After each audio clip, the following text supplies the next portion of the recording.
Kaya ba bang tambakan ng San Miguel ang Barangay Ginebra? At kaya rin ba isweep ng Barangay Ginebra ang San Miguel? Ano nga ba ang mga dapat bantayan ng San Miguel Beermen dito sa Barangay Ginebra? At ano rin ba ang mga dapat gawin ng Barangay Ginebra dito sa San Miguel? Sa video na to gagawa tayo ng mabilisang preview sa serye ng Barangay Ginebra versus San Miguel semifinals sa 49 season PBA Governors Cup Playoffs. At ano nga ba ang ating mga prediction? Yan ang pag-uusapan natin sa video ngayon, kaya kung bago ka pa lang sa ating channel, i-like mo na ang video na to at mag-subscribe ka na para lagi kang updated sa mga usapang sports. This is RB and welcome to RB Cast Sports.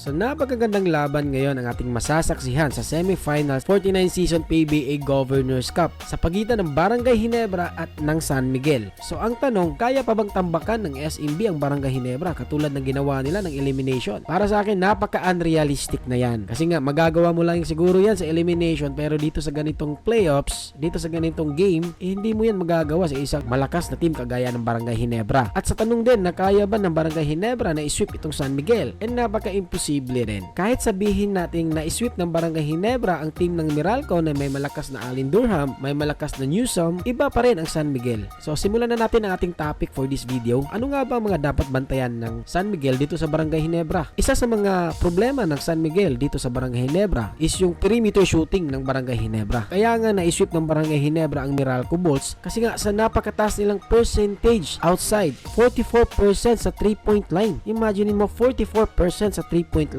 And isa rin sa problema na makikita ko dito sa SMB is yung 5-out offense ng Barangay Ginebra. Kung imagine mo na kay Brownlee ang bola at napapalibutan si Brownlee ng RJ Abarrientos, Scottie Thompson, Holt, Ahan Misi, talaga ang depensa ng San Miguel Beermen mapipilitang lumabas. Mamamaximize ngayon ng Barangay Ginebra ang floor spacing. And ito ang malaking tanong para sa San Miguel Beermen. Sino nga ba ang babantay kay Justin Brownlee? Sa nakikita ko pwede bumantay dito kay Justin Brownlee, walang iba, ito si Jericho Cruz. Pero pag si Jericho Cruz ang bumantay kay Justin Brownlee, kinakain nga ni Justin Brownlee si Durham, Jericho Cruz pa. Si Anusike, pwede ba bumantay kay Justin Brownlee? Pwede, pero hindi ganun kabilis itong import ng San Miguel para makahabol dito kay Justin Brownlee. So ini-expect natin na i-double team itong si Justin Brownlee sa series ito. And ang combo guards ng Barangay Ginebra, RJ Abarrientos, Thompson, Steven Holt, napakabilis ng mga player na yan. Dagdag mo pa dyan si Ahan Misi. Dito sa mga guards ng Barangay Ginebra, hindi dapat malate ng bantay ang San Miguel Beermen kasi nga pag na-late ka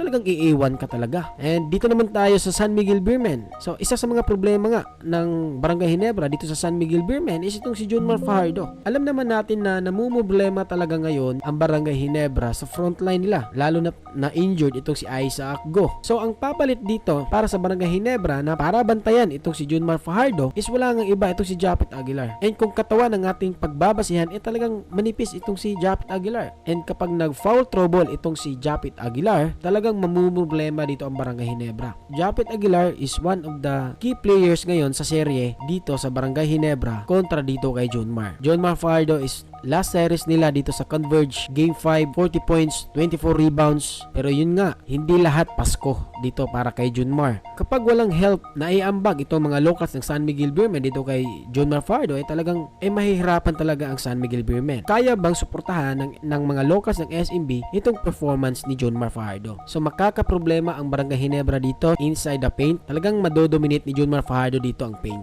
Anusike, napakalakas din sa ilalim niyan. So sino ang babantay kay Anusike? Sa nakikita ko, Brownlee. Kayang bantayan yan ni Brownlee kasi may katawan din si Brownlee at mabilis si Brownlee, mababantayan yan. Pero iba ang isang Anusike sa ilalim. Kapag nag-stick lang si Anusike sa ilalim, talagang mahihirapan dito ang Barangay Ginebra. So sino nga ba ang X-factor na player dito para sa Barangay Ginebra? For me is si Japet Aguilar. Si Japet Aguilar talaga ang X-factor dito sa seryeng ito para sa Barangay Ginebra. Hindi kailangan umiscore ni Japet Aguilar ng 20 points a game. Ang kailangan lang gawin ni Japet Aguilar is malimitahan niya itong si Junmar Fajardo sa ilalim. Kung malimitahan niya si Junmar Fajardo sa ilalim, talagang malaking advantage yun para sa Barangay Ginebra. Ido-dominate lang ni Japet ang rebounds, offensive rebounds, and depensa niya kay Junmar na hindi siya mafa-foul trouble sa loob ng serye, napakalaking bagay yun. Sa kabila naman, ang X-Factor na nakikita ko dito, of course, Junmar Fajardo, given na yan. Pero isa sa mga X-Factor na nakita ko dito dapat sa San Miguel Beermen is itong si CJ Perez. So kailangan lang talaga maging consistent ni CJ Perez dito sa serye na to. And CJ Perez medyo off siya sa quarterfinals. Nag-average lang siya ng 12.4 points in a game. Kailangan talaga bumalik yung agresibo niya, yung penetration niya. So talaga dapat suportahan ni CJ Perez itong si Junmar Fajardo. And ito na, ano nga ba ang prediction natin sa seryeng ito? Barangay Ginebra in 6. Pag nagawa ni Japet Aguilar, napigilan itong si Junmar Fajardo, maybe matatapos ng Barangay Ginebra ang serye ito in 6 games. Pero pag